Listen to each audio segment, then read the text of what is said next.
Good morning students. आज हम हिंदी पाठ्य पुस्तक वसंत भाग 2 में संकलित हम पंछी उन्मुक्त गगन के नामक कविता का अध्ययन करेंगे। प्यारे बच्चों, हमारी कविता का शीर्षक है हम पंछी उन्मुक्त गगन के। अर्थात पंछी होता है बच्चों पक्षी, उन्मुक्त का मतलब होता है खुले और गगन का मतलब होता है आकाश, अर्थात खुले आकाश में उड़ने वाले पक्षी। तो प्यारे बच्चों, इस कविता में ये बताया गया है कि पक्षियों को पिंजरे में कैद करना अच्छी बात नहीं है।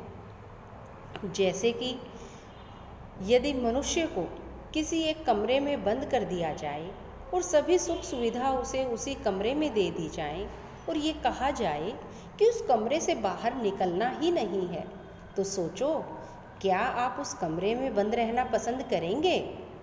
नहीं। तो इसी तरह से बच्चों, हमें पक्षियों को भी पिंजरे में बंद नहीं करना चाहिए, क्योंकि वो भी स्वतंत्र आकाश में, स्वतंत्र रूप से आकाश में उड़ना चाहते हैं। तो अपनी इसी बात को वो इस कविता के माध्यम से व्यक्त कर रहे हैं। तो पंक्तियां हैं बच्चों।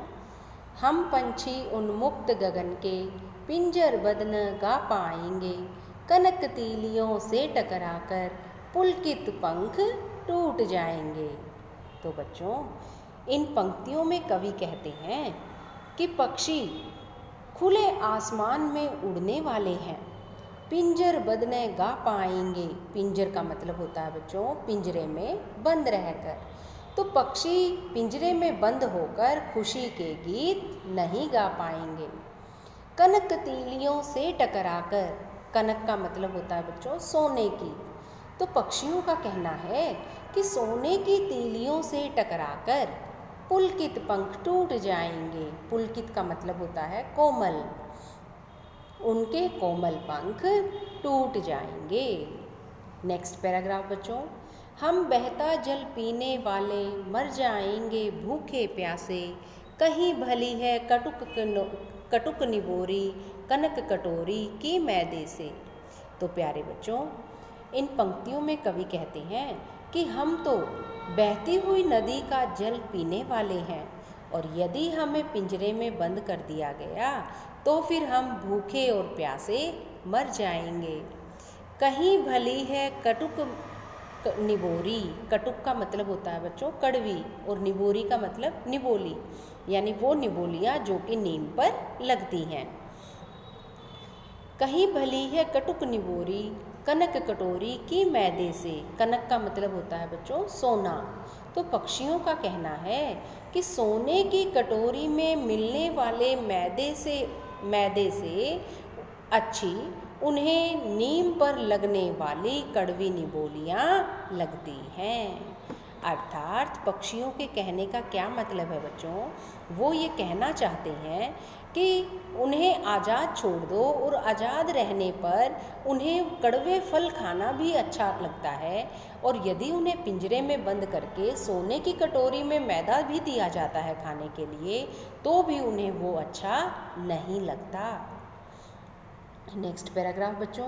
स्वर्ण श्रृंखला के बंधन में अपनी गति उड़ान सब भूले, बस सपनों में देख रहे हैं तरु की फुनगी पर के झूले।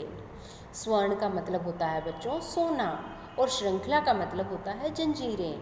तो पक्षियों का कहना है कि सोने की जंजीरों के बंधन में रहकर वो अपनी चाल और उड़ने का ढंग भी भूल गए हैं। बस सपनों में देख रहे हैं तरु की फुनगी पर के झूले। तरु का मतलब होता है बच्चों पेड़, और फुनगी का मतलब होता है टहनी। तो पेड़ की टहनियों पर झूला झूलना उनके लिए बस केवल सपना बनकर रह गया है। नेक्स्ट पैराग्राफ बच्चों। ऐसे थे अरमान की उड़ते नीले नभ की सीमा पाने, लाल किरण सी चोंच खोल चुगते तारक अनार के दाने।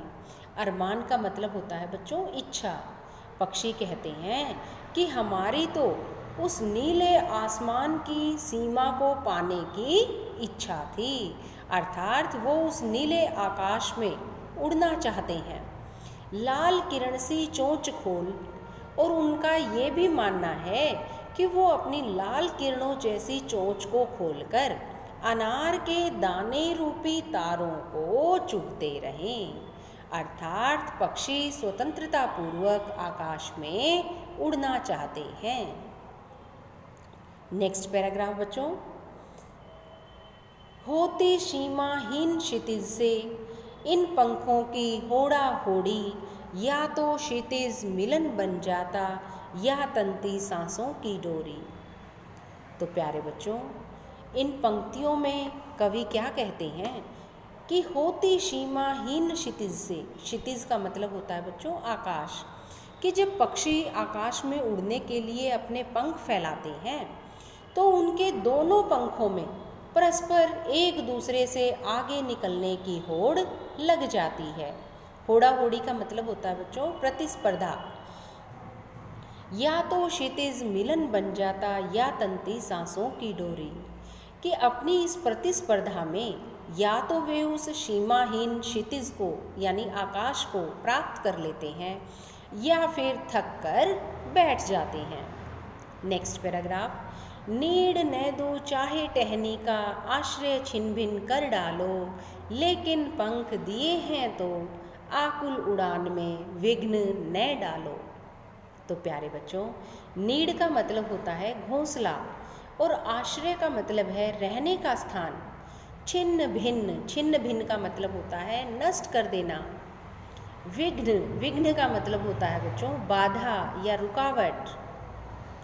तो इन पंक्तियों में बच्चों पक्षी मनुष्य से निवेदन करते हुए कहते हैं कि नीड न दो, कि चाहे हमें हरी भरी टहनियों पर बना हुआ घोंसला मत दो, आश्रय छिन भिन कर डालो, और चाहे तुम हमारे रहने के स्थान को भी नष्ट कर दो, लेकिन पंख दिए हैं तो आकुल उड़ान में विघ्न न डालो।